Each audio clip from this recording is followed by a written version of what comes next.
Hello everyone, আসসালামু আলাইকুম। আমি ইশরাত জাহান। এখন দেখাবো ব্যাগ অফ এনগ্রামস।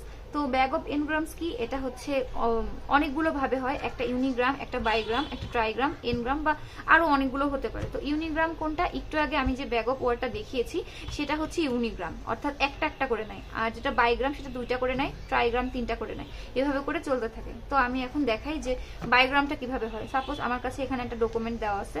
তো এখান থেকে আমি কি করব, আগে আমাকে ভোকাবুলারি নিতে হবে, অর্থাৎ ইউনিক শব্দগুলো নিতে হবে। কিন্তু আগে আমি একটা একটা করে ইউনিক শব্দ দেখেছি, কিন্তু এবার আমি দুইটা করে দেখবো, অর্থাৎ এন এর মান কত 2। তাহলে আমি এখান থেকে যদি দেখি তাহলে সাইড ওয়াচ একবার নিতে পারি। দেন যেটা নিতে পারি সেটা হচ্ছে ওয়াচ ক্রিকেট, এটা নেইনি, তাহলে এটা নিব। দেন কি আছে ক্রিকেট ওয়াচ ক্রিকেট আর ক্রিকেট ওয়াচ কিন্তু ডিফারেন্ট, দুইটা শব্দ আগে পরে আছে, সো আমি এটাকে নিব, ক্রিকেট ওয়াচ নিব। দেন কি আছে ওয়াচ ক্রিকেট আমি অলরেডি একবার নিয়েছি, এটা নিব না। দেন আছে সাইড রাইট, তাহলে আমি সাইড রাইটটা নিব। রাইট স্টোরি এটা নেইনি, এটা নিব।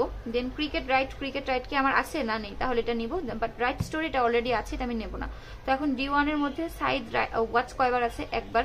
ওয়াচ ক্রিকেট কয়বার? একবার। বাকিগুলো কি আছে? না, তাহলে ওগুলো 0। D2 তে কি আছে? ক্রিকেট ওয়াচ, তাহলে এটা একবার। দেন ওয়াচ ক্রিকেট এটা একবার পাওয়া গেছে, তাহলে এটা একবার, বাকিগুলো 0। দেন D3 তে কি আছে? Side right. তো সাইড রাইট, হ্যাঁ এখানে একটা হবে, রাইট স্টোরিতে একটা হবে, বাকিগুলো 0।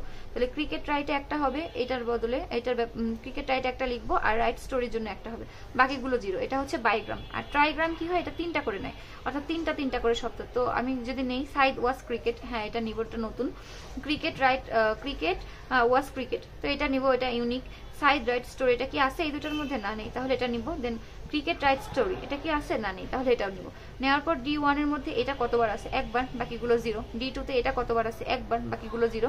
এটাতে কতবার আছে? একবার, তাহলে বাকিগুলো 0। আর এটাতে কয়বার আছে? একবার, তাহলে বাকিগুলো 0। তো এটার অ্যাডভান্টেজেস গুলো লিখবেন, এটাও সিম্পল, সহজে করা যায়, সিমেন্টিক মিনিং থাকে।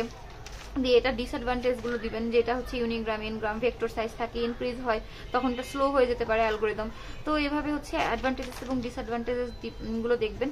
আর এটার কিন্তু PDF আমি প্রথম ভিডিওটাতে দিয়ে দিয়েছি, RNN, ওখানে দেখে নেবেন। বেসিক RNN ওই ভিডিওটার ডেসক্রিপশন বক্সে আমার দেওয়া আছে। তো আমি নেক্সট দেখাবো TF-IDF। আসসালামু আলাইকুম।